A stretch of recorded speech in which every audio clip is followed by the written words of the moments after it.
16?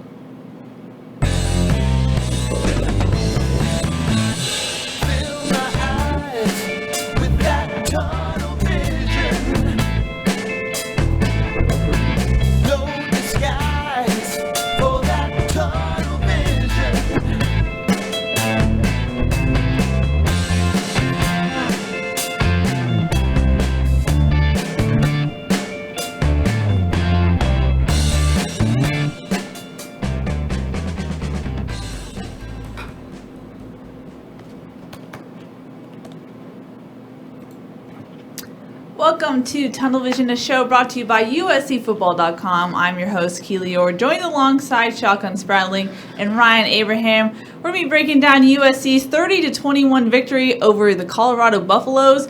USC handed Colorado their first loss of the season and now take control of the Pac-12 South. They sit alone at first place in the South, so that's pretty good for USC. But some breaking news came out of Clay Helton's presser just an hour ago. As reported by Shotgun Spratling, first on the Pair style, Porter Gustin is out for the season with a broken ankle, and that's actually it for Porter Gustin's career as a USC Trojan. So we'll be breaking that down, talking about that news. We'll be talking about USC's dominating defensive performance last night, and USC's not so dominant offensive performance on the other side of the ball. So Great second quarter. Yeah, it's true. So we'll be talking about that whole game, breaking it all down. First off, guys, how are you doing? How's your reaction to this game and the news that came out of Helton's presser? Doing all right. USC beat an undefeated ranked team. Everyone's excited. Maybe not so much excited, but you know, I did a podcast earlier today with Harvey Hyde. Still, most of the questions were of the negative variety. But surprising. I think you do have to say, yes, it's we forgot to turn the light on. Let there be light. Now can you see us? I think there's some positives to be taken from this. There's some concerns as well. But it is true, USC does still control its own destiny. A huge matchup this weekend coming up with Utah. And I thought, handling business the way they did against Colorado, this was an offense I watched. Yes, they played some crappy teams, but it was still an offense that had a three-headed monster. They moved the ball well, and USC just shut it down. They didn't know what to do. Tried to make some adjustments. It didn't work. USC just completely shut them down. Yeah, Clay talked about in his Sunday conference about, their focus was stopping Laviska Shenault, stopping Trayvon McMillan, the running back. Both of those guys were held underneath their averages as far as receiving and rushing. So they did that, and then the next thing was getting the quarterback. And you could tell Montez started feeling the pressure. He was not comfortable in the pocket. He was trying to get rid of the ball as quickly as he could because he took some shots. USC got 4 sacks, but they had a bunch of hurries. Porter had 2 sacks and 3 hurries. Hunter Echols had 4 hurries himself. So as a group, Hunter Echols, where'd that come from? Yeah, as a group they had somewhere like 15 or 16 hurries. Plus, you look at the tackles for loss, the most 17, right? No, 16. 16 tackles for loss. So I was keeping track. I was tweeting everyone. Here's the tackles for loss. Watch, And most since for 2009, I think. Yeah, it was. I think Rainer Troy said 2009 against San Jose State was the last time they had that many. And then before that was like 99. Okay. So it's been a long time. I expected, because someone asked me during the game, Rainer Troy was asking, it's like, what do you think the record is? I was like, no way. One of those Pete teams Pete Carroll teams had to have a bunch of tackles for loss, but apparently not. It skipped their generation. They were making tackles for a yard gain, I guess, instead of tackles behind the line of scrimmage. I don't know. I asked the sports information, and they said they didn't keep track of that stuff. So I tried to get you guys the record, but it was that was really impressive to me. And if you watch, and Shotgun pointed this out, they said on the broadcast that 60% of Steven Montez's throws were behind the line of scrimmage. Something like that. I'm not sure what the exact number was, but it was something. It was really high, and that's why he entered the game actually leading the nation in completion percentage. Yeah. Which, of course, if you're throwing a bunch behind the line of scrimmage, that will help out that number a lot. It certainly did, and I saw there were some similarities to me between what USC did against Washington State early and against Colorado early. And against Washington State, they were trying a lot of the tunnel screen stuff. Everything plays that started behind the line of scrimmage, and the USC defense was all over them. They thought they took good angles. They swarmed to the football, just like they did against Colorado. So they stopped those plays. But what Mike Leach did was, okay, we're going to take it to the next level. They're going to throw the intermediate throws, and then they were moving the ball really well. So USC was kind of taking away the line of scrimmage stuff. Colorado never got away from the line of scrimmage stuff. It was check down city. Every play, even I think the second to last drive, or maybe it was the last drive, they completed their first 2 passes and they had gained 8 yards. They weren't even getting a first down, and you're down by multiple scores. It was like, I don't want to Cody Kessler it up a little bit, but there were some like this Cody Kessler elements to this where they just were not throwing the football down the field. And I get that he was pressured and it was hard, but I think as an offense, you have to kind of make some adjustments to get some quicker hitting 8-yard ends or whatever it was, little hitches, something that you can get the ball out and get it away from the line of scrimmage. When you're completing passes or tossing the balls behind the line of scrimmage, USC was all over it. You need to start the play a little bit further down the field, and they never did that. All right, here's some reasons why that didn't happen. Okay. One, Laviska Shenault gets injured. So he's one of their best deep threats. He was 5 of 6, I think, on deep balls coming into the game. They tried to hit him on some, not necessarily like go routes, but corner routes and stuff. Imam Marshall gets a penalty on one of them where Janae Harris knocks the ball away, and they said it was a late hit or whatever it was. So, but they roughed him up, Shenault. They put some licks on him. He ends up leaving the game with an injury. He ends up leaving with an ankle injury, so obviously he's not a deep threat anymore with an ankle injury. And that was early. Like a toe, I think, wasn't it, or foot injury? Yeah, there was something. Yeah. I thought it was. But he also got his bell wrong with EA. Even before that, like he was like limping to the sideline late in the first quarter, maybe early in the second quarter. Didn't really get checked out on the sideline. I went over there because I saw him, a little slow after a play. Didn't get checked out, so I don't know if that was a lingering injury that he's had or it's been bothering him or something. But he was not at full strength, so that was part of it. Getting to Steven Montez, when did they get to Gardner Minshew in that Washington State game? They never did. Yeah. So that's a big difference. When you start rattling a quarterback, suddenly your eyes drop to see the rush, and you're starting to see the guys you're looking for now are the guys that are right behind the line of scrimmage. So I think that had a big part of it. And Mike McIntyre actually said after the game, he said, USC's coming off their bye. They actually did some stuff different than we were expecting. They dropped 8 out of a lot of different formations than they were expecting. So you actually saw, I remember seeing one of them, Hunter Echols goes in the game. It's third down. It's a pass rush situation. And then I see him shift out to the outside. He's guarding the slot receiver, which happens to be Laviska Shenault, the number 1 receiver in the country. And you're like, I like Hunter Echols, but I don't like that matchup at all right there. And what it ends up being is Hunter Echols is in a zone. He gets a little kind of a jam a couple yards down the field, and pushes Shenault off his route a little bit. Not necessarily anything great that he did there. But then Steven Montez tries to force it into a tight window. Marvell Tella's there. There's, I think, John Houston. I think Janae Harris was there. So there's 3 or 4 guys around Shenault. The ball is up high. It's knocked away. You got to punt the ball on third down. So USC did some different things where they're dropping back, and I don't think that Montez had the time. If you remember, when Minshew didn't get pressured, he would sit there and wait, and then he would find a little window in those zones that USC had, because they did a lot of zone pressures in that game as well. And you saw, but when he got pressured, he hit the open, like he was able to hit the opening wherever the safety when he got whatever. pressured. Yeah. And when they were trying to pressure him, he would take advantage of that. So USC was bringing, I think, more pressure in that game to try to get to enact some of that, versus this game they were able to get pressure with their front 3 at times, and they were only rushing 3. So I think obviously when you get pressure, it changes everything. And that's going to be huge going forward, because you don't have your best pass rusher anymore. Right. You have just lost your best pass rusher for the season, poor Gustin, fractured ankle. His career at USC is likely done. It's just an unfortunate thing because of how much work he's put in. Going through the injuries last year. He played 800 snaps 2 years ago. He played in every game, played 800 snaps. So the whole injury-prone thing, that's all a recent thing. That's a recent bias a little bit that he's had. He had the foot last year was just such an unfortunate thing, because that's something he could never heal. Like, he was trying to get back all the time, and a guy like him who wants to be, he had surgery and tried to play 4 days later. Trying to do everything he can, and he re-injures the foot.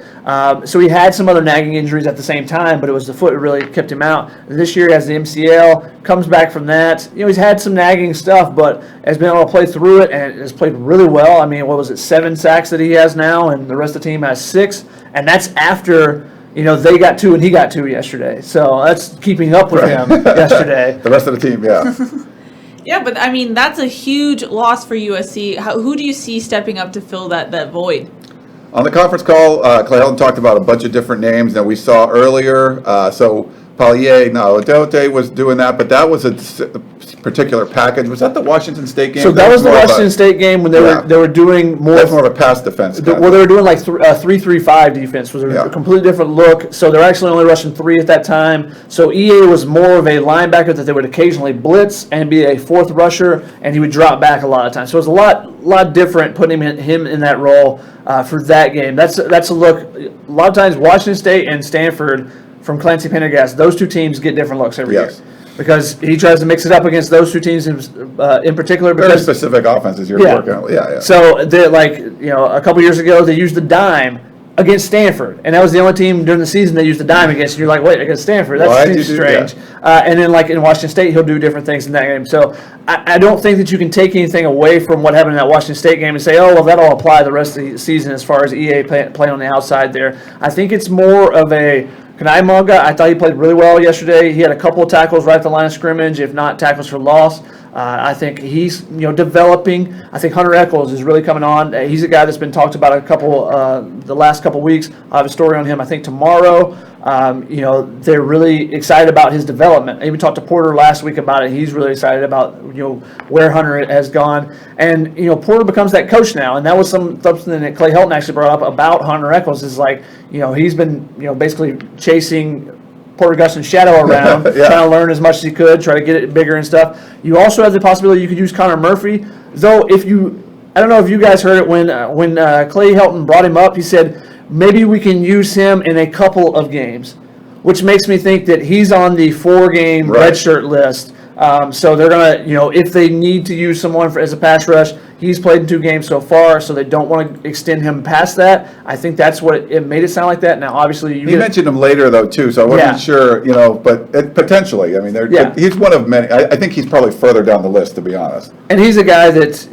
It sounds like they want to redshirt him, but you get another injury. I mean, you look at the middle linebackers right now. If Cam Smith's not able to go next week, if you got Pallier and Itiote is for some reason not able to go, your middle linebacker depth just disappeared. Right. You got Ruben Peters, who's a former walk-on fullback, who's Ruben Peters, and then you had Raymond Scott, who did not dress either. Yeah. He was the game time decision. They said with a broken finger. So you had 3 middle linebackers that are out of the game. The week before you had John Houston leave the game, so another inside linebacker there. So your middle linebacker depth is really thin. So you lose somebody there, you could see some adjustments to redshirting or different things like that.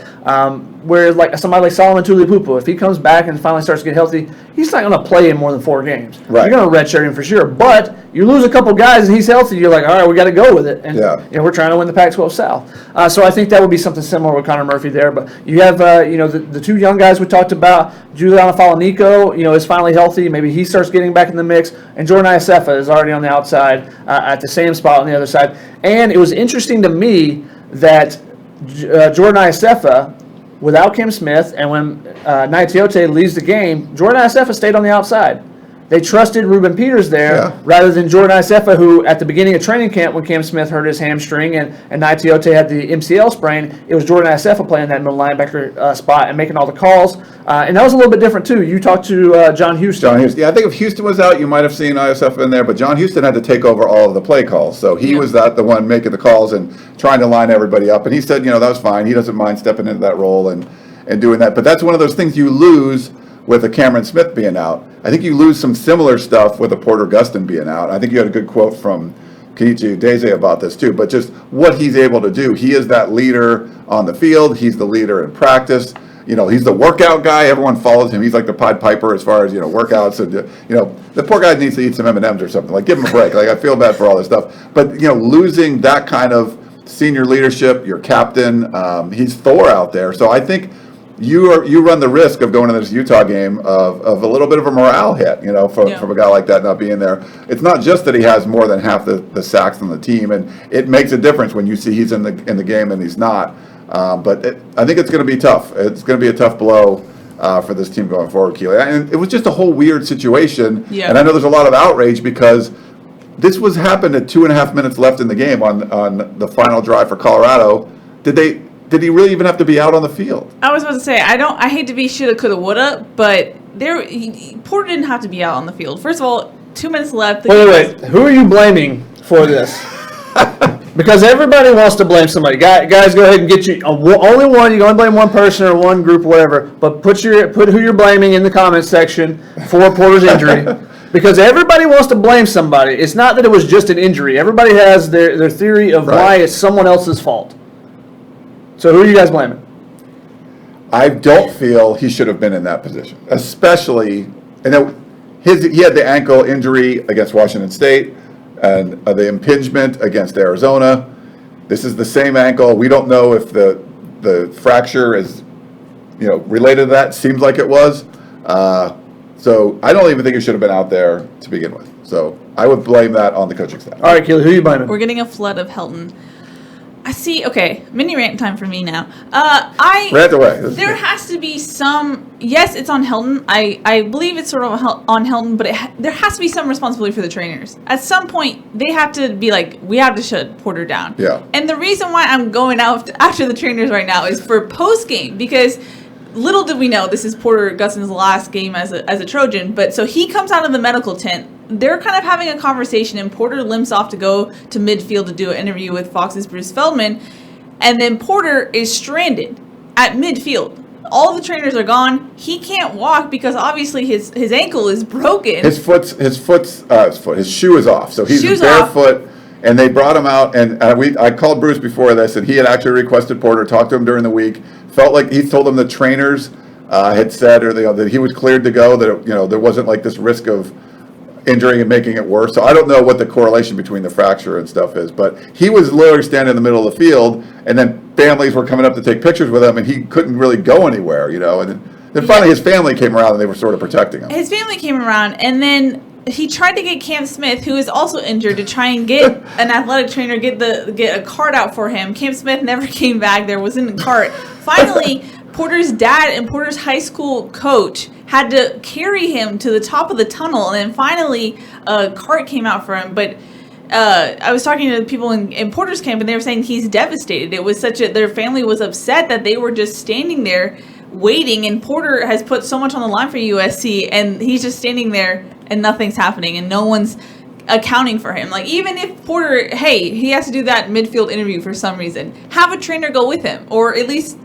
get a cart soon. I don't know. I don't know if Porter told them, hey, I'm fine, did a Porter thing where he's Thor and played it off, but he was clearly in pain. And if Porter's in that much pain, you have to know something's wrong. Yes. So I don't know. It's just not a good look, especially now in hindsight. It's Porter's last game as a Trojan. So yeah, that's not the last memory you want to have of coming off. You can't even walk off the Coliseum field on your own. Look, he forgot about you. And we feel bad. It's like Dan Weber's Porter's talking to Dan, right, about trying to find him a trainer. When we finally got to the tunnel, the relay got relayed to a woman that was driving one of the carts, but it was hard for her to turn things around, and we were kind of she's trying to get out of there, but I guess by the time she got it down there, he was already, pretty much to the tunnel, and then she drove him all the way up to the top of the tunnel, and then he ended up getting out, and it didn't seem like anyone was really helping him even up there either, and he hopped into the... Yeah, he just he hopped into the locker room. Then you got a picture of him, I think, coming out with a boot. So he did not... So obviously that took him a while to get back to the locker room after the game. Then he had to have x-rays. Unfortunately, x-rays come back, show that there is a break in the foot. And he did not leave the locker room until almost 90 minutes after the game had concluded. So if you know someone's hurt, usually, if it would have been halftime, he would have left and gone to the locker room before. Yeah. Why could they not have taken him before? So there's a lot of question marks there. And I think also... fell through the cracks somehow. Yeah, and also the fact that he took so long in the locker room. I know Clay said afterwards that he took it like a warrior or whatever, said something like that. He's a grown man or whatever his terminology was for it. That said that he handled it really well.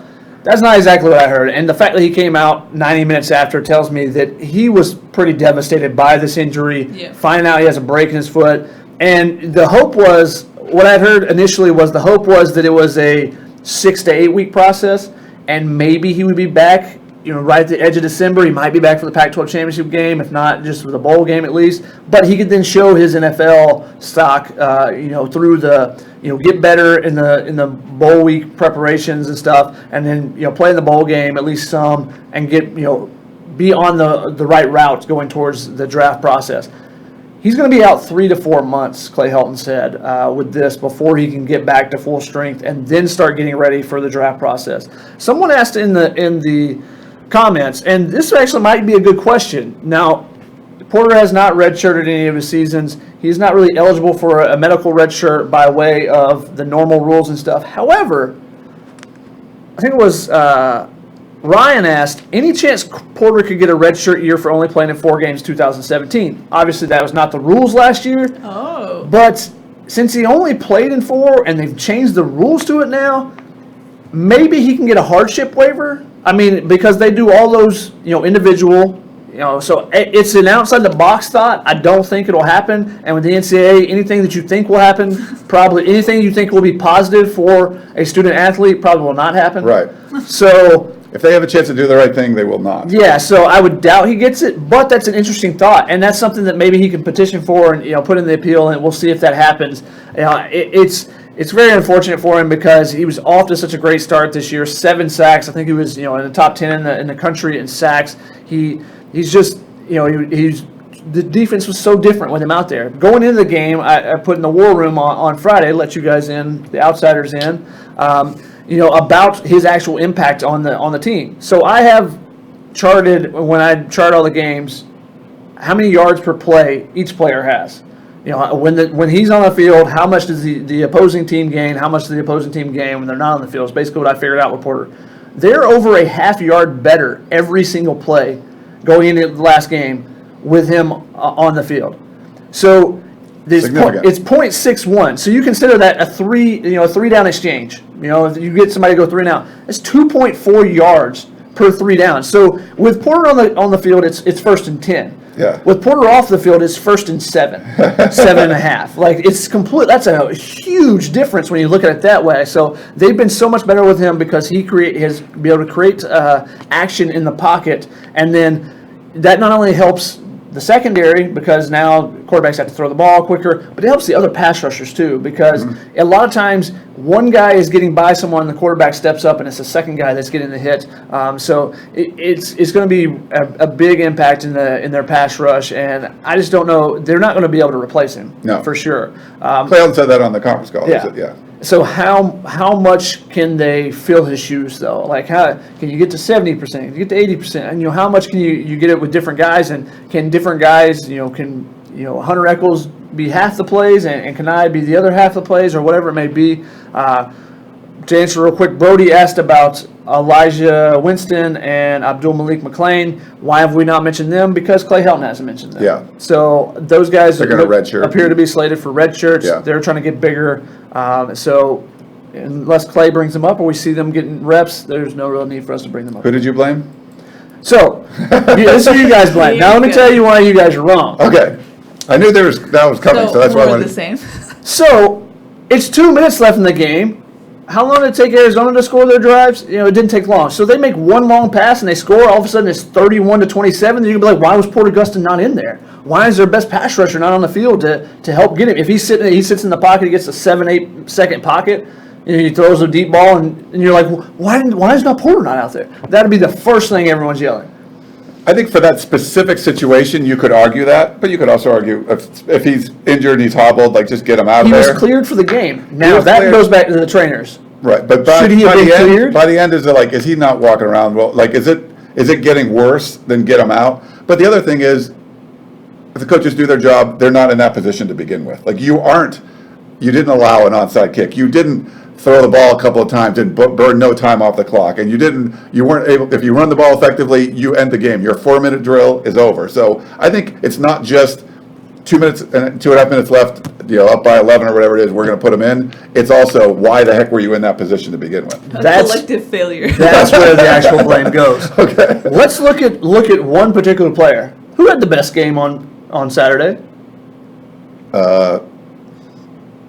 Michael Pittman. Michael Pittman Jr. 5 catches, 144 yards, 2 touchdowns in the first half. He wanted me to set up his point here. Damn it. In the first half. What did he do in the second half? Nothing, because they didn't pass the ball in the second. He had 1 catch in the second half. It was not a catch. It was considered a lateral, so he got an 11-yard run in the second half. First play of the second half. He doesn't touch the ball again. He is beasting out there. I don't even know if they threw it to him again. But even worse than that, at one point, he was off the field, was not on the field for offense for 57 minutes of actual time, real time. They go 2 3-and-outs with Devin Williams and Randall Grimes in the game. Now, if you want to mix those guys in, sure. And they got a pick 6 in there, so they feel like, oh, we're up 24, we're up 28-7 now. We'll just put. Why are you turtling up and deciding that, hey, now's a great time to put our backups in the third quarter? You've blown out no one. Why do you suddenly decide, like, this is a great time, guys? You should have taken Porter Gustin out, too. So if you're willing to do that and the wide receivers, you should take Porter Gustin out. Ding, ding, ding, ding. You turtled up in the third quarter.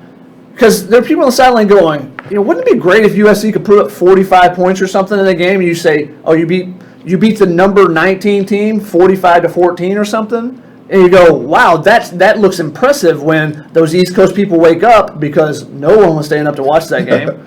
I don't know how we all were awake for that, but no one was on the East Coast was staying up to watch that, I don't think, especially when it gets 28-7. So if they wake up after that and they see, 45-14 or whatever it is, then they go, oh, maybe USC's turning around. No, they turtled up and decided, well, now we'll put in the backups, and the plays they call were not very good. You couldn't run the ball, so you still needed to throw the ball, but you didn't have to throw deep balls every time. And now, granted, you connect on a couple of those deep balls, it's a completely different game. But they didn't. No. And this is coming off an Arizona game where they almost lost because they turtled up. And then 18 penalties in that game and 13 in this game. I feel like we're being so negative right now. Like, this is not. Well, this is a lot of rants. That's what I was going to ask you guys next. What do you take out of this game? Like, of course, it's a dominant defensive performance. You see some young players like Palaie play really well. The future looks bright there. But on offense, it wasn't really like a scheme domination. It was, let's throw up the ball, a deep pass that's underthrown. JT's had an off night, but it wasn't like this was a team that really got it done as a collective unit. No, I mean, I thought the defense, don't take anything away from it. So the first 3 quarters, I think it was 13 drives. There was like an interception, there was a fumble, interception, turnover on downs, 9 punts for Colorado. 7 of those were 3-and-outs. So 7 of their 9 punting drives, they didn't get a first down. And 2 of those came after terrible interceptions by USC. And not only, they went backwards. So it was like complete dominance, but the defense just crushed it. And they gave up a couple drives in the fourth quarter. Fine, whatever. But so I don't want to sell that short. It really was good. Can they do that against a better coached Utah team? We'll see. Without Porter Gustin, maybe without Cam Smith, we'll see. But offensively, it was a great second quarter. I mean, obviously the first quarter was terrible with a really bad interception right off the bat. The defense sudden change, boom, they get a 3-and-out. It just seemed like it was throw the ball deep. They were these, fly patterns, whatever you want to say, just throwed it up. One of them would be one of them would be a little too long, which people wanted to see because he was underthrowing a lot. The Michael Pittman one was underthrown badly, but Pittman came back and made the catch and ran it in. There were some pass interference ones too, so there were some remnants of the Washington State game where you just throw the ball over the top and get a flag. But it didn't seem like this cohesive offense. And Keely, there's actually a graphic up there if you want at the half. Keely my photo. Keely tweeted. My troll. Well, apparently that came from Shotgun. The idea came from Shotgun. No, I did not. You didn't even notice it was 0 yards. I did. Mm-hmm, sure. Okay, well, anyway, let's save that for Family Feud. But so this was a little before the first half, and then they actually added another touchdown. So it was 255 yards passing in the first half and 0 yards rushing. But you show it on the scoreboard, it shows 0, and then Keely tweeted that with #balance. So I thought that was awesome, but there wasn't balance. A little bit of a troll there. A little bit of a troll. Ended up with 62 yards rushing or something. It was not a good offensive performance, and I thought it's a decent Colorado defense, but man, we saw what the USC defense was able to do against a really good Colorado offense. You thought it should be the other way around. The offensive side should have been the one that was dominating this game, and give props to the defense because they did. It seems like the game plan is we can out-talent this team on offense, but I feel like when the talent matches up to USC, that's when you see games like Notre Dame or Ohio State actually had more talent on the defensive line. But, I feel like there's no real game plan or a game plan that works that they stick to, that if USC faces a team that has better or the same amount of talent, it doesn't work out for them. Yeah, I mean, Stanford took away, like, they couldn't complete the deep balls like that. This is really an explosive play offense. It's a big hitter. It's not an offense that is good at grinding out drives. It can do three things right in a row to get a first down and keep moving. It can do three things right in a row and then screw up. We saw in the second half, they would be like, oh, they start running the ball a little bit, then there's a holding call, then you're never going to, you're behind the chains and you're never going to catch up. So we haven't seen this offense just work like a well-oiled machine. There's going to be some big plays, it's going to be some excitement, but it's not this offense that's just cohesive and moves down the field. And part of it is what they're seeing from defenses. Defenses are loading the box, and they want a freshman to try to beat them. And Clay Helton pointed out that Colorado played probably more cover zero, meaning straight man-to-man across. They're going to bring as many blitzers as they can and guard you one-on-one the rest of the way. No safeties over the top or anything. That they played more of that than any other team they've seen so far. So with that, your natural, the best thing to do is to attack those one-on-one matchups. Now, does that always have to be the deep ball? Not necessarily, but that's how USC has attacked it. Now, I would like to see more deep balls, more posts and stuff like that, where he can lead throws and, the receiver can make adjustments, based on depth and different things like that. We've seen some of those, but I think I would like to see a little bit more of that in the game plan. But so when they're kind of like quick hitters out or like deep balls, it just seems that's what's going on. And they have the quick hitters and they've been able to use those, but in this game they just went away from it. Like the first play of the second half, now granted it was considered a lateral, but it was under center. They threw it out to Michael Pittman, and it's a 0-yard pass. It's considered a lateral. It's considered a run because he threw it backwards, but he picks up 11 yards. Let your playmakers go make plays, and it just seemed they went away from that completely. They wanted to make long, and like they're throwing like difficult out patterns to Devin Williams, which are very timing based. Like, has he caught a pass yet? Still not caught a pass. Yeah. Like come up out of center and throw him the ball and let him see if he can break a tackle. Yeah. Like I don't see why that hasn't happened yet either. But then also just bad miscommunications or whatever it is. I saw at least twice where Tyler Vaughn ran into another receiver. He ran into Josh Fallow once. He ran into Michael Pittman once. Very noticeable on the Michael Pittman one because the ball was in the air and people were looking for a flag, and they were like, "Oh wait, no, it's the same." Two USC team. people ran into each other. You saw Michael Pittman stumble over someone. You're like, "Oh, that's got to be a flag, right?" Past? No, actually, it's Tyler Vaughn he's stumbling over. So I don't know if it was just a very bad play call or someone didn't run the right route, which is probably the most likely. Someone was not concentrating and ran the wrong route or whatever it may be. So those type of things is like you come off a bye. Isn't that the things that should be cleaned up? Yeah. USC, the defense used the bye well. Well, we didn't mention this at the top. Oh, go ahead. We're trimulcasting, right? Trimulcasting. So we're on Periscope. We got a lot of comments on Periscope. I'm following here, so if I'm looking at the side. Now. Yeah, we should do some. We'll try to rapid fire through them and stuff. But we got a lot of YouTube stuff and we have a lot of Facebook stuff. So we're all over the place. Let me give a positive credit here, and Clay Helton pointed this out. The pass protection was really good. Sometimes they kept in 6-7 guys to help out, but the pass protection was there. JT wasn't, running for his life in this game. One sack, and then that was one where the pocket collapsed on him, after he held the ball for a little while. It was a 3rd and, I think, 17 or something. They was trying to get the ball downfield. But besides that, they did a really nice job in that.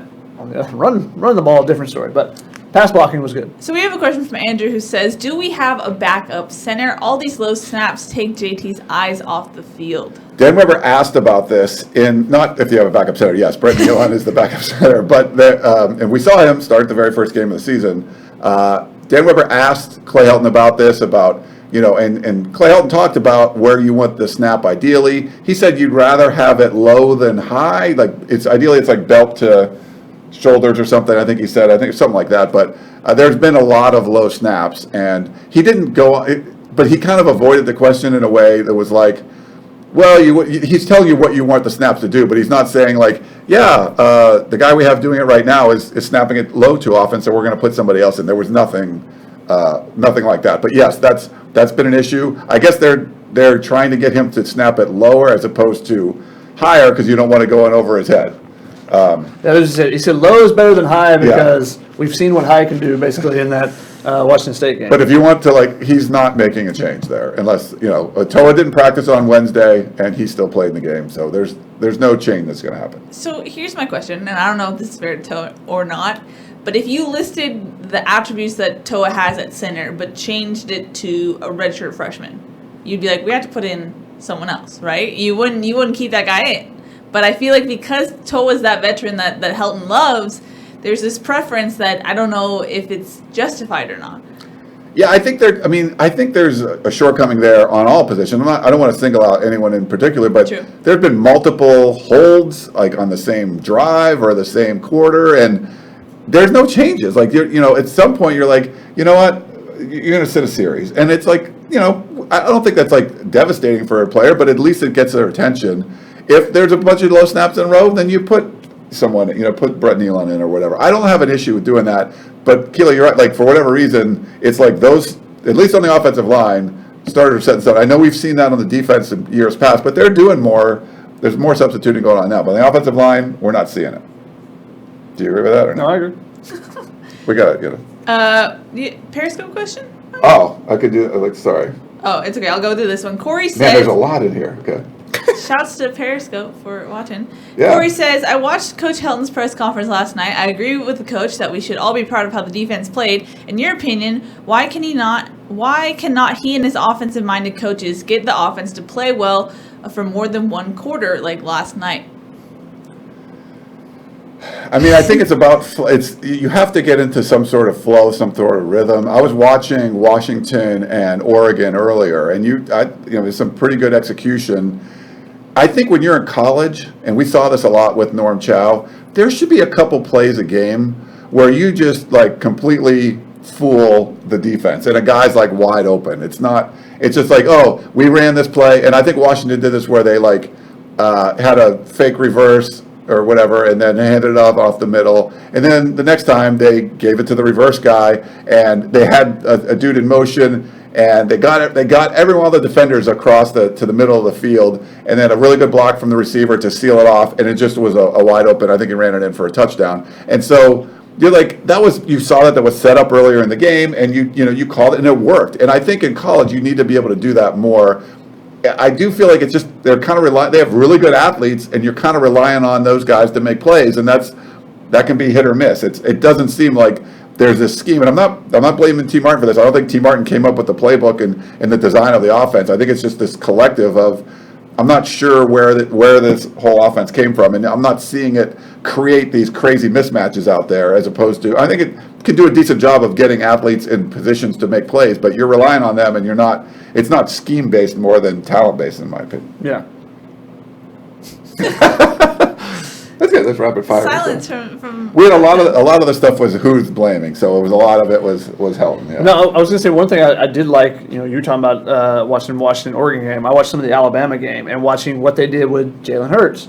Jalen Hurts is the backup quarterback, so that means he doesn't ever play, right? No, they use him, they implement him in the game. They ran him on a jet sweep, handed the ball off to him. He reversed out of the jet sweep to roll out to the right and threw a pass. And I was like, that's just a creative and innovative way to get this guy involved. And he's everybody's favorite player now. He's all the fans' favorite player because he's the backup quarterback, and he hasn't transferred out like every other quarterback does. Then the very next play, they line him up in the slot again. They run a slant with him, and like the quarterback's catching passes, and everybody's got big smiles on their faces. Like, it's being creative. Now, if USC did that and it was an incomplete pass, everybody freak out and they'd be like, "Why are we ever doing this?" I know, but when it works, it's all fun and games. Yeah. But you would like to see some more of that creativity. There's just opportunities to even build on stuff that they're already doing that you don't see. They'll run a certain formation, they'll run to the one side and not run to the other side. And you won't do a play action based off of it, because your plays are naturally supposed to build upon other plays. And that's why everybody calls this the gumbo or the grab bag offense. It seems like, all right, well, we have this one formation to run these three plays. Yeah. We have this one where they don't there should be a cohesion to it. Say, oh, well, this formation, if we move this guy in motion, it becomes a whole new thing, and now it's this. And it should all change. You should be able to, if you look at any high school football movie, they go, I run 8 plays. Now we'll put them in different formations or whatever it may be, but it's the same 8 plays. It's in Remember the Titans, it's in Varsity Blues, it's in whatever high school movie football movie you watch. But it is essentially what an offensive scheme is. You have a set number of plays, and you listen to any defense coordinator, it's all about the window dressing. Or Chris Hawkins would say this. It's all about the window dressing where, well, if they run a guy in motion, well, it's the same play. It's just he's starting on this side rather than, those type of things. And he might want to see if you're in a man coverage, so someone's following him or not. Like, there's just and you end up lining up in the little same wrinkles to the same, but the same basic play.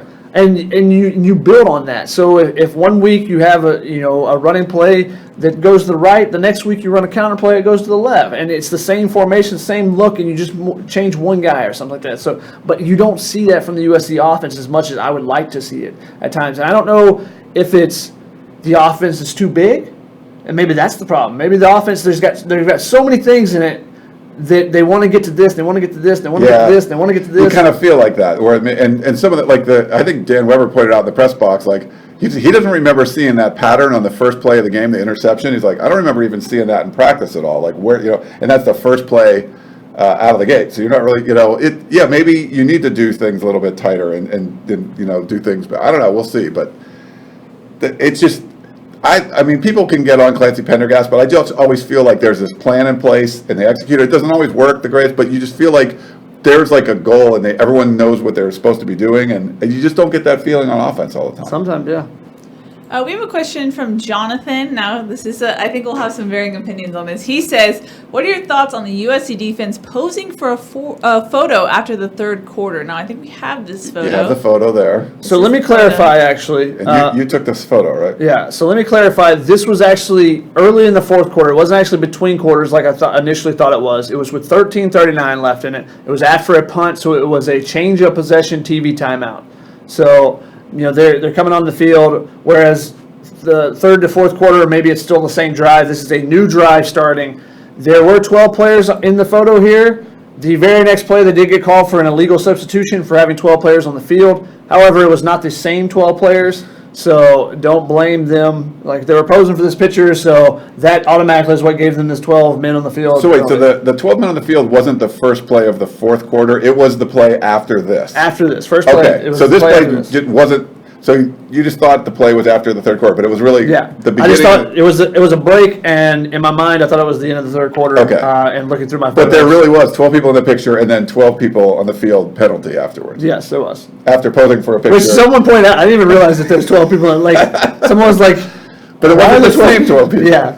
Which sometimes you have 12 people on the field initially coming out of a timeout or going into a drive based on what the other team is running. So if they come out with, 3 tight ends, you're going to have a different set of guys running in than if they have 3 wide receivers. Yeah. So you may have a Jenny Harris and a defensive lineman both standing there, and based on what you see them come out in, a Jenny runs in because it's 3 wide receivers, or the lineman runs in because it's 3 tight ends. So you might see that on the sideline. You might see 15, 16 guys based on how many different packages and stuff you have. So these guys were there on the field, and then they went out for the field. And actually, the 12 men on the field there was some confusion. Porter Gustin ran in and Malik Dorton ran out. So it was the change of a defensive lineman. And Malik Dorton didn't get off the field in time. So it wasn't just that they had these 12 guys were so lackadaisical or so, so not thinking about the game. They posing for these pictures that they just went out there and decided they were going to play with 12. It wasn't that. And so I don't have a problem with the picture. There's a lot of fan outrage, like PJ Pateri, I think it's like, they're too busy posing for pictures. The defense kicked ass. So it's like, it's probably not a great look, but the defense at that point hadn't given up anything, and they scored more points, What's the age range of people having an issue with this? Because I feel like, no offense, but some of the older crowd is a little like, get off my lawn. Like, these guys they're still college students. They're having fun. They weren't in a blowout loss where this would be embarrassing that they're suddenly posing with bravado, but they were playing a great game, and I don't think there's any harm in it. Now, they gave up a couple touchdowns after the photo. But this is also a defense that JT threw 2 picks and nothing happened. They kicked butt. They scored. Yeah, I mean, I don't. It's a weird look. It's like probably not the best look. It's not the most buttoned up look. I don't think I wouldn't reflect that on the players. Maybe more of the coaches that would let something like that happen. But it also, the defense was like, they're doing so well. It's like, I'm not gonna. If the offense did that, and you're like, maybe you should go try to run block. Yes. Like, what are you going to say to the defense? And as I pointed out in a follow-up tweet to my photo, with a couple of examples, this is not something they just came up with on their own. This is something they've seen in the NFL. You've seen teams, well, they'll get an interception and the whole defense will run over to where they can't, especially if you get like a pick six and you're going into the end zone. So everybody will just stop there and pose, and they'll take pictures and stuff. I mean, the world champions, the Philadelphia Eagles, was the first photo that came up when I was just looking around and I just searched in our media server for the LA Times football pose to see what would come up. A lot of them are the jerseys after the game, when people are trading jerseys, but these popped up. It wasn't very hard to find. So it's not something that USC's defense just came up with out of the blue and like, hey, we should pose for this. Yeah. Now, if you're getting torched, it's much different. But when you're playing lights out, that's showing you have confidence in your game. You're playing with the bravado that you want. How many people are upset about, what was it, Ray Malauga was, a faux proposing to Aaron Andrews or whatever he was doing with her?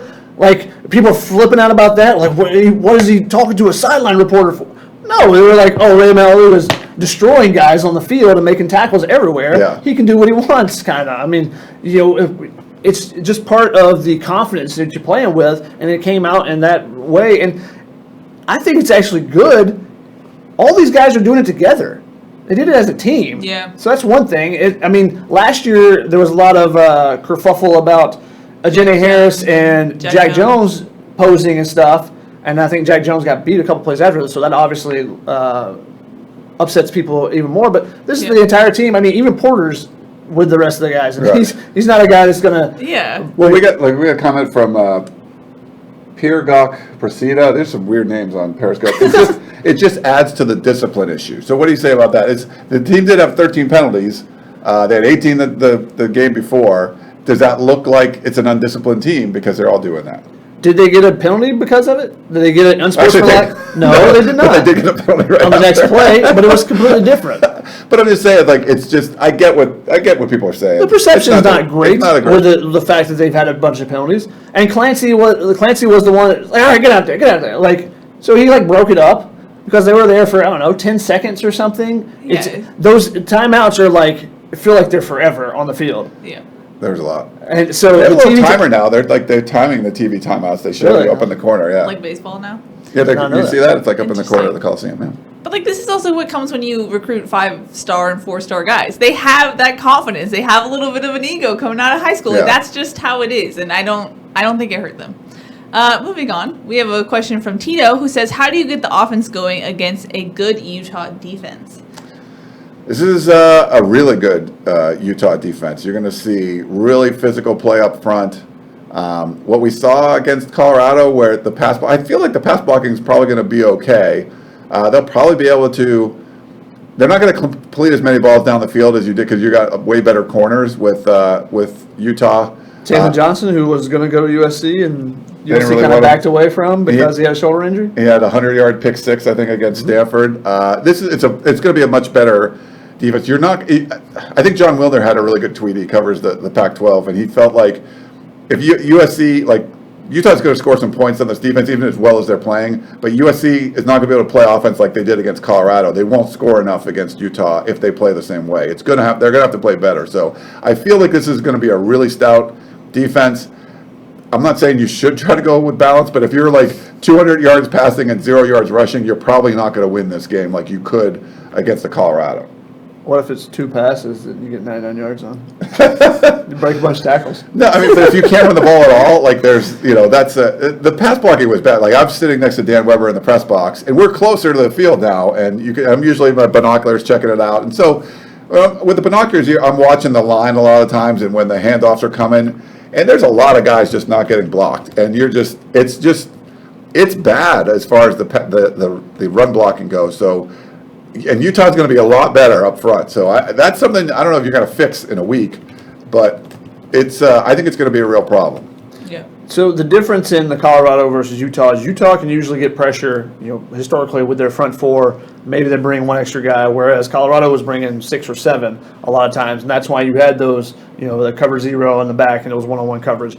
You're going to have at least a safety over the top for Utah, so even if you get the big catch, it's going to be more like Pittman's catch over 2 guys where he's tackled at the 10-yard line versus there was no one else there on his touchdown catch, the long touchdown catch. He makes the catch. There was no safety help. There's no safety there to make the tackle and keep him out of the end zone. It turns into, from a 50-yard gain or whatever, into a 70-yard gain or whatever it was there.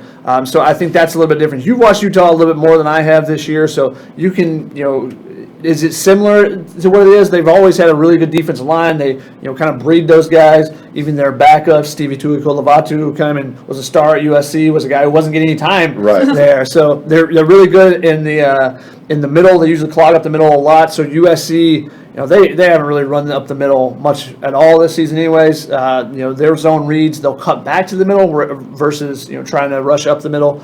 So I think that's, if they are to have success on the ground, they've got to get the Utah defense moving and then use the cutbacks and have some some pin blocks on the backside to be able to open things up there. I think that's going to be really tough for them with the way they've been running the ball recently. They ran for success against Arizona, but there's still times you're just like, why? Yeah. They're doing good. Like Tyler Huntley's doing a good job with play action now. He's taking off and running more. Like their offense was pretty bad earlier on the season, and they played a lot better the last couple of weeks. But the guy you want to watch for is Chase Hansen, who's playing linebacker now. Looks more like kind of safety, but he's everywhere. He can clean up everything. So they have a really good front. They can get pressure, like Shotgun said, and he's just a guy that'll just clean up he just erases stuff all over the field. So it's going to be a really active defense.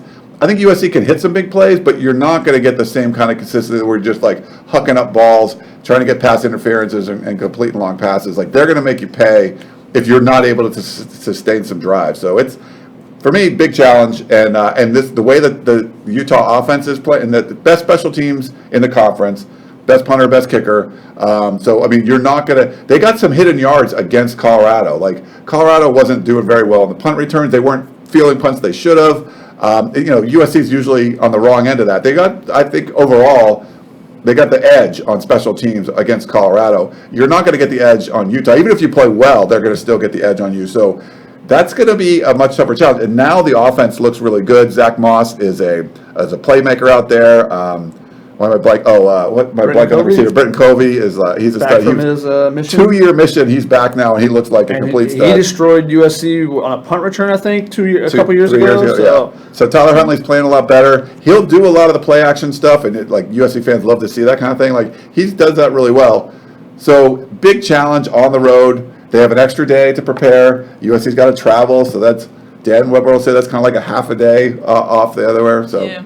And as you point out, as far as the crowd, it's going to be the toughest conference crowd they face this season. Yeah. So it's a night game too. The muss is going to be going crazy. That's one of the more unique atmospheres there, and especially at night, they get that much more. It's probably going to be a blackout, knowing them. Yeah. They did a blackout 2 games ago, so I'm not sure if they will, but don't they do one every time for USC? That's the only Pac-12 stadium I haven't been to, so I'm looking forward to this one. I've not been there either. It's the one I've been you to haven't? I thought you were. the most, which is weird since you guys haven't.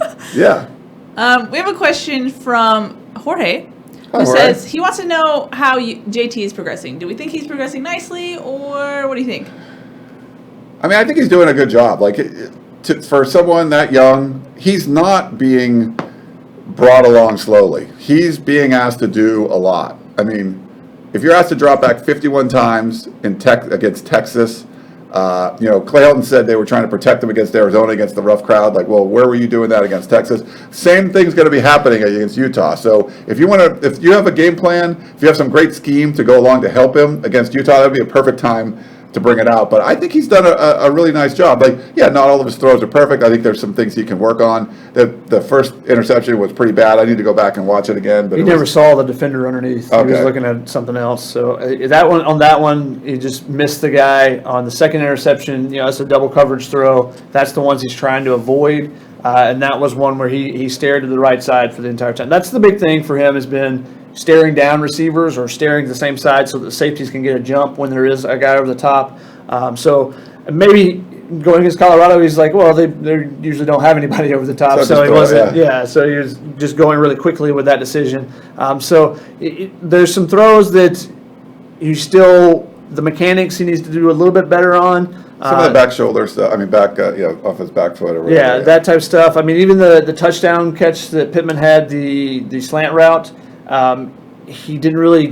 he wasn't under pressure, and he didn't really use his mechanics really well. He just threw it, and Pittman made the catch basically right here, and then had to get hit and go in. Where if he catches in front of him, he walks in without taking the hit at all. It's not a big deal because you have a big target there, so you just want to get the ball to him because there's a blitzer coming from that side. They were actually double teaming Pittman in the red zone, the play before that and that play, and they sent the guy, the second defender, on a blitz that time, and JT did exactly what you want. If someone blitz, you want to throw it into that opening, into that vacancy there, and he did that exactly. So it was perfect read from him on that one, but he's got to make a little bit better throw. So the reads are coming along, and it is progressing. I mean, he's a true freshman. Yeah. Now he's a true freshman that's slinging the ball all over the field. He's not checking down. He's throwing it. So he could make a lot more mistakes than he's making, I would think. And he's making a lot of big plays, too. And he has confidence because you see some of the throws is where there'll be RPOs, and he can read somebody and be like, yeah, I can hand it off here. But he's like, no, I'm taking the shot.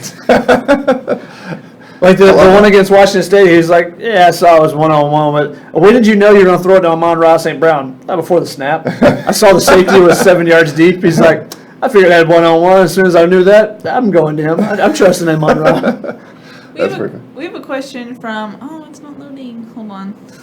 Pause for, darn it. Oh, we have a question from Jerry that's not showing up. He says, what do you guys think about Porter Gustin making the All-American wall now with his injury and missing the rest of the year? It's not going to happen. No, it's not going to happen, unfortunately for him.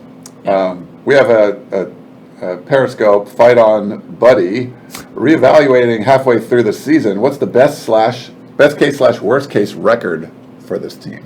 They could still win out. Yeah, they could. And Notre Dame looked beatable. Notre Dame looked beatable this past week against Pitt. I mean, Pitt kind of gave that game away, I thought. I still think Notre Dame's going to be really good. Going down for it on fourth down, and you decided to run a fake punt when Notre Dame stayed in their defense. And you still ran a fake punt. And it was a very bad decision there. But Pitt also had a 10-minute drive where they just drove the ball down the throat, so Notre Dame can be scored on a little bit. Book was good, but not great that game. So Notre Dame could be beatable. Interception, I think, yeah. I think they could still win out. I think the offensive line is playing better. They're playing better. They're actually pass protected. They're The thing that is better is they're communicating on the pass protection. And pass protection, yeah. So you don't see just free runners coming free and JT going, oh, God, what the hell is going on? Yeah, when they would rush 4 guys against 6 or 7 and have 2 guys free. And you're like, how does that even, the math doesn't add up. Last 2 weeks, that's been much better, or last 2 games, that's been much better.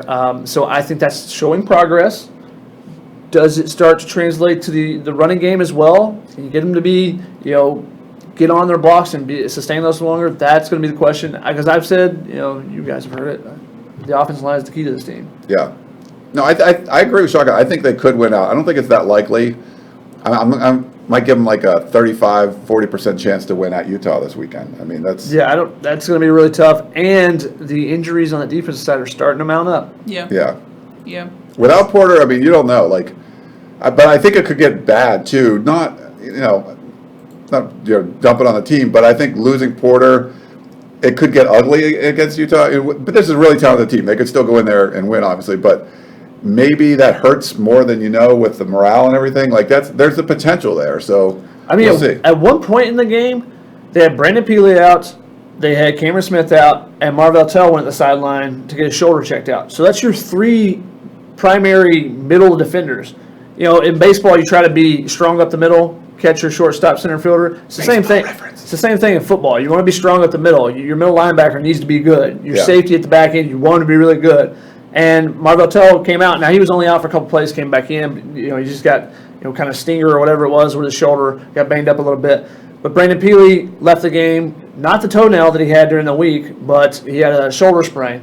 We found out today, Marlon Tuipulotu, I didn't realize this during the game, but he actually left the game with a sprained elbow. So they were out both their nose tackles.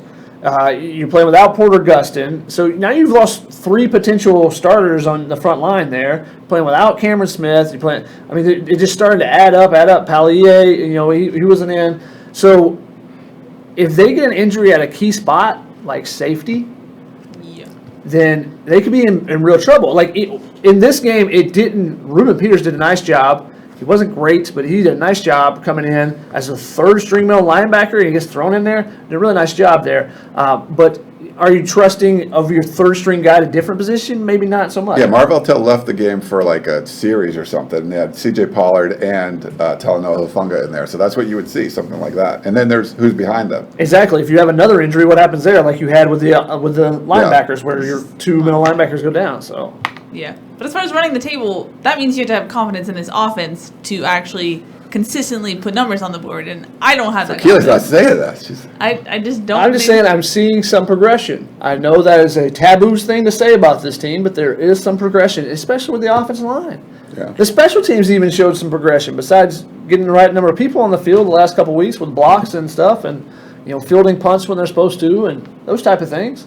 I don't think it's taboo to say there's progression. Oh, it is with those two units. Oh, the people will get mad. Yeah. Yeah, but because the issue is that they should already be at that level, if not higher. True. So Fair enough. we have a question from Jesse who says, "Would you change the offensive line? And if so, who would you plug into the O line, and who would you take out?" A similar question Jasper asked, is McKenzie or AVT ready to play? It'd be Jalen McKenzie or Elijah Vera Tucker. I don't think that Jalen McKenzie is ready. If you're replacing Chuma, no. Is Elijah Vera Tucker ready?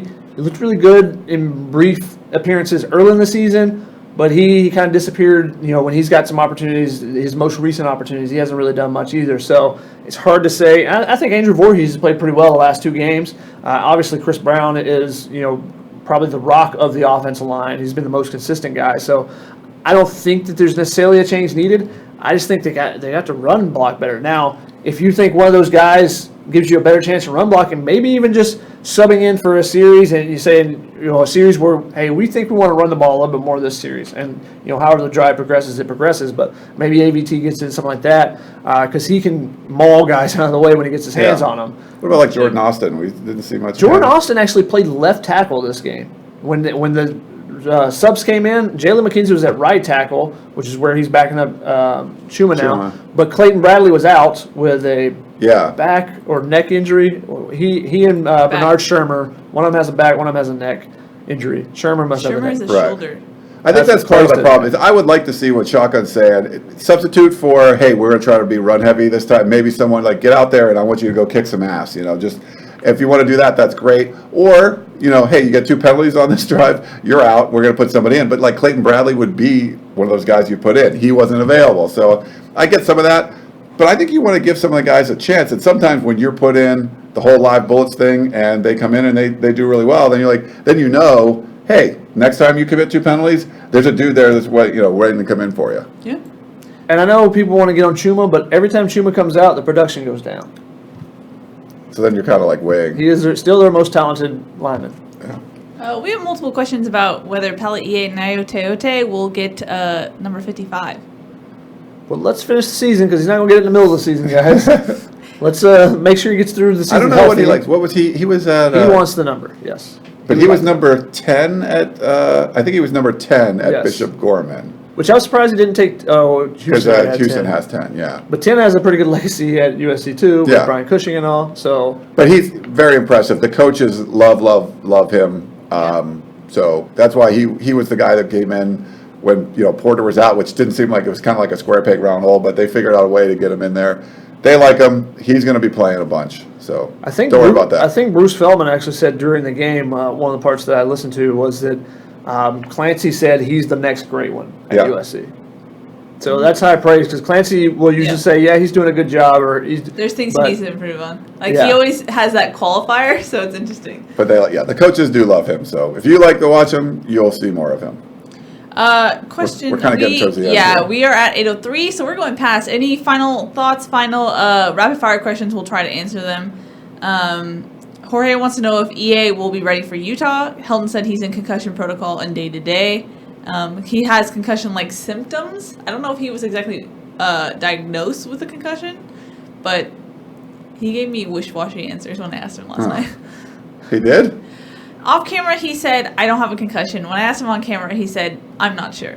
So, So, which might even tell you that he's dealing with symptoms or he's changing his answers. I don't know. We'll see during the week. That's you don't want to rush those guys back ever with a head injury. So we'll see where he is on Tuesday when they come out if he's practicing and stuff. We hope he's back just because he was having a really good game. Yeah, He was really making a name for himself. In that opportunity. Hopefully Cam Smith is back also for USC because. If give you he's some more out, options at least. Yeah. Yeah, if he's out, I mean, him and Porter out at the same time, you lose two captains of your defense, the linebacker core. That's not going to be good. Not very good. Brandon Jones has a question. Sure. He says, Clay Helton said he wants to be more aggressive with the play calling. On a scale of 1 to 10, where would you rate the play calling last night? As far as aggressive, 1 to 10, or is that what he's? Just aggressive. I mean, I wouldn't say it was. What do you constitute as aggressive? Yeah, it's kind of like. I mean, they threw the ball down the field a bunch, so I mean that's kind of. They went through some play action shot. There was several play actions. Yeah, they took some shots. I think it was kind of fairly aggressive. It does.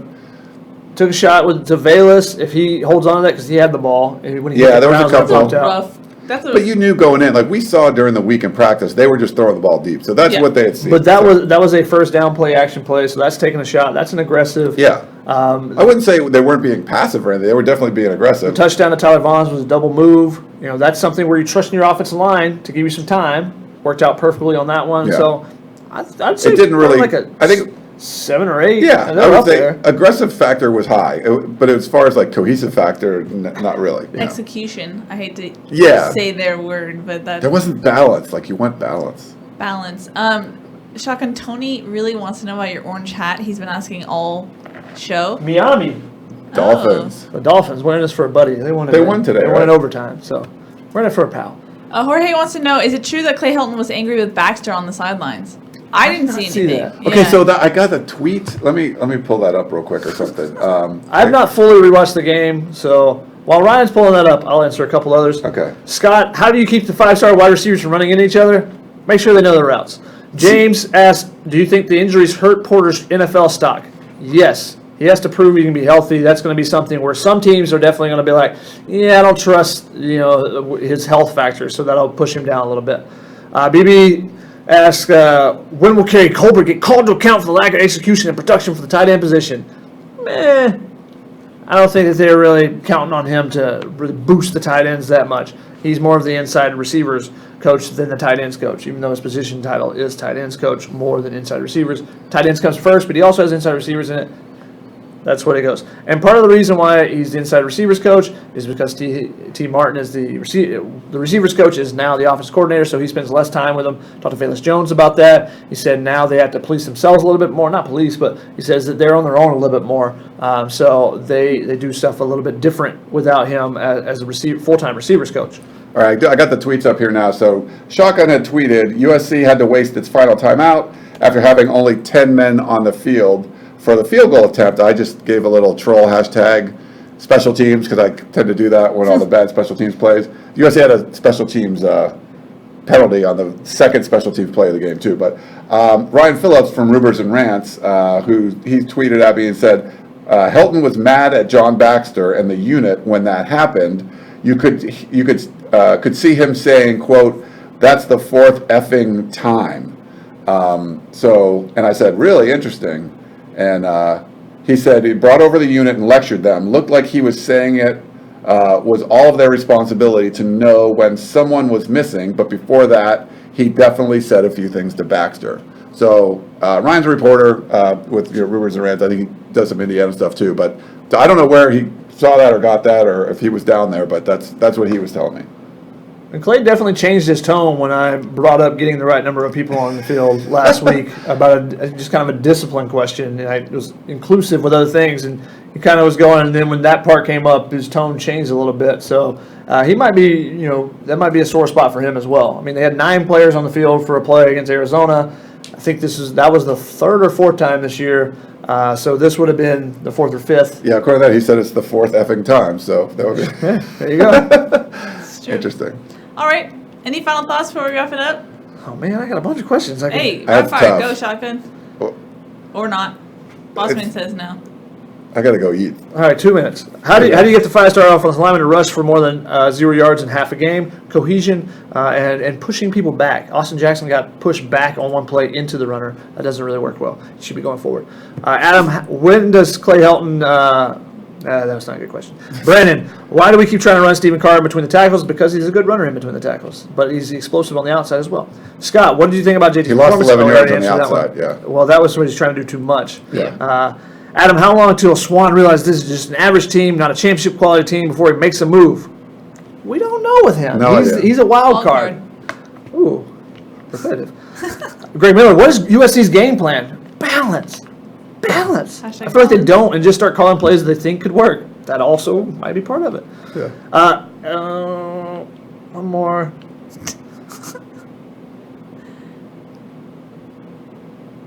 Oh, the time's up. Buzzer, you're done. Thanks for all the questions, though. We Yeah, appreciate thank you it. guys. Sorry. You got a lot of questions. It was good. Yeah, the Periscope. There's a lot of people on all the different platforms and stuff. So we do appreciate you all tuning in, listening. I think we had a lot of rants today.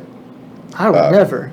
No one asked us a prediction. Do we have to give like a prediction for next week? that's We'll on do that Thursday. Thursday. Okay, never mind. All right. Thursdays. I'll get that wrong. I don't know. Ronnie said we weren't even harsh enough on the offense. I feel like we were pretty harsh. If you guys want to hear a rant, go listen to the Family Feud podcast from last week. Oh, we gotta He rant rants it up. about Larry Scott for like 20 minutes.